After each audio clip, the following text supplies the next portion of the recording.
G'day and welcome back to Motivation Inc., where we talk about money, metals and medallions, specifically Australian numismatic coins, gold and silver collectibles, and any medallions that I find that talk about Australia's history, fauna and flora. Now, as if being a coin nerd wasn't enough, I'm also a bit of a history nerd, and so I couldn't resist these 19 medallions. I thought you might be interested in going through them with me, so here we go. Captain James Cook, who was captain of the Endeavour, and this was the moment I think the first Europeans landed on the east coast of Australia. Of course, he claimed Australia for the king. John MacArthur, an early landowner, and I think the farm was called Elizabeth Park. He was instrumental in developing fine merino sheep wool, developing the breed, which led to the sheep was the backbone of the Australian economy for some time. Matthew Flinders, Captain Matthew Flinders, a cartographer who was also responsible for mapping a lot of inland rivers and a lot of Australia's border there, circumnavigating Australia. He was also incidentally the first person to call the land Australia because he thought Terrace Australis was too long. And of course it stuck. Who's this?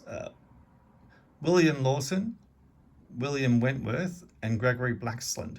These three gentlemen were the first Europeans to make the pass through the Blue Mountains east of Sydney, west of Sydney, east of Sydney is the water. And of course that opened up all the arable farming land and the establishment of the city or town Bathurst.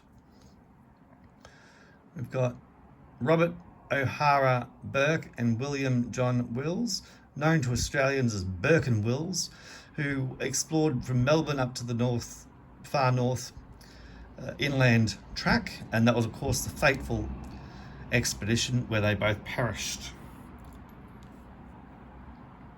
We've got Banjo Patterson and Henry Lawson, two of our most famous writers.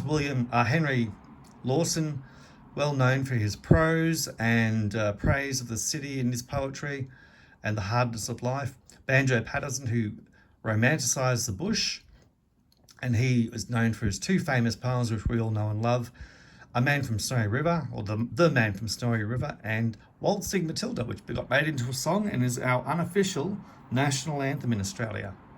Charles Kingsford Smith, the first person to do the trans-Tasman trip from Australia to New Zealand, one of our most famous aviators. What's next?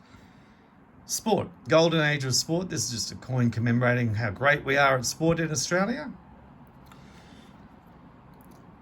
1983, the Australia 2, which won the America's Cup, and our Prime Minister on that day declared, if any boss sacks a bloke from having a day off the next day, because we've all been drinking, they're a mug or something. He was a real union man, that Prime Minister.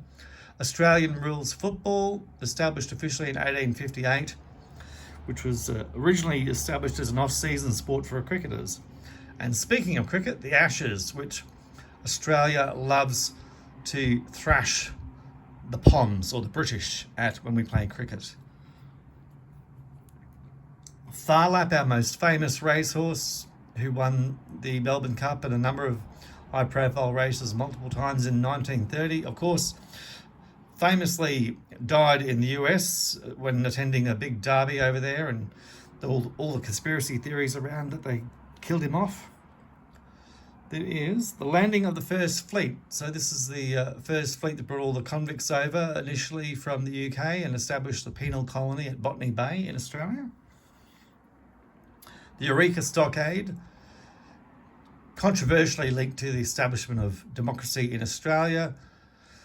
1834, where the miners were on strike because the British government kept putting up the mining permits and they just decided they'd had enough.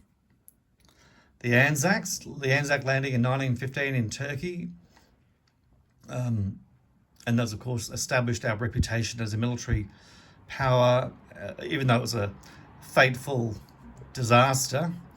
The Australia and New Zealand Army Corps became at the Anzacs, and they became legendary in our history. New Australians, growing nation. So this is about the post-war migration from after World War II to Australia, and without all those post-war migrants, the country wouldn't be the same. And I, for one, love the Greek and Italian food. Some icons here. The Sydney Harbour Bridge, built in 1932, one of our most famous cultural landmarks, modern landmarks.